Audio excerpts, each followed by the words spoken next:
গাইবান্ধার রংপুর চিনিকল সহ ৬টি চিনিকলের আখমারে বন্ধ রাখার প্রতিবাদে লাগাতার বিক্ষোভের অংশ হিসেবে আজও বিক্ষোভ করেছে চিনিকল শ্রমিক কর্মচারীরা। চিনিকলের প্রধান ফটকের সামনের সড়ক অবরুদ্ধ রেখে বিক্ষোভ প্রদর্শন করেছেন আখচাষী ও শ্রমিক কর্মচারীরা।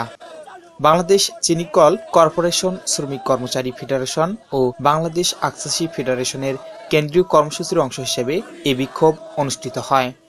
সমাবেশে বক্তারা বলেন, দীর্ঘদিন যাবৎ বাংলাদেশ চিনি ও খাদ্য শিল্প সংস্থার চেয়ারম্যান সহ ঊর্ধ্বতন কর্মকর্তাদের বিভিন্ন প্রকল্পের নামে সীমাহীন দুর্নীতি, অপ্রয়োজনীয় যন্ত্রপাতি, বিলাসবহুল গাড়ি সহ সকল ধরনের কেনাকাটায় ব্যাপক লুটপাটের জন্য পুরো সংস্থাই লোকসানের মুখে পড়ার দায়িত্ব শ্রমিকরা নেবে না।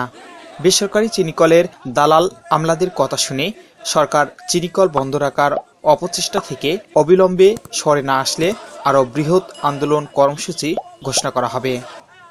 শিল্পমন্ত্রী বলেছিল যে কোনো সুগার মিল বন্ধ হবে না, কোনো শ্রমিক ছাঁটাই হবে না। আমাদের মিলটা একটু এক্সেপশনাল। তা আমরা চাচ্ছি যে 15টা মিলে একযোগে মারাই হোক, যার ডিসিশন হবে সরকারের 15টা মিলের জন্যই হবে। হঠাৎ করে এই মৌসুম, এখন সমস্ত প্রস্তুতি শেষ, আমরা শুধু মারাই যাব। এর মধ্যে হঠাৎ করে ঘোষণা বলতেছে যে রংপুর চিনিকল সহ 6টি মিলে মারাই হবে না। এটা আসলে আমরা শুধু শ্রমিক কর্মচারী না, চাষিরাও এর খুব ক্ষুব্ধ। চাষিরা অন্য মিলে আগ দেবে না।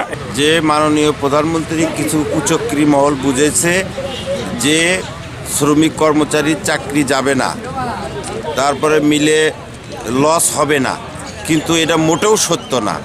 এই মিল যদি এবার মারাই না করে তাহলে এই কর্পোরেশনের এবং এই দেশের অর্থ অপচয় হবে এবং আমার রংপুর সুগার মিলের 550 কানামনা শ্রমিক কর্মচারীর চাকরি যাবে। তা আমরা আন্দোলন সংগ্রাম চালিয়ে যাচ্ছি। আমরা মাননীয় প্রধানমন্ত্রীর দৃষ্টি আকর্ষণ করছি আমাদের এই 500 লোকের জন্য চাকরি না যায়। গাইবান্ধা পলাশবাড়ি থেকে রিপোর্ট করেছেন সাদিকুল ইসলাম রুবেল। সুপ্রিয় দর্শক, এতক্ষণ সাথে থাকার জন্য আপনাদের সবাইকে অনেক অনেক ধন্যবাদ।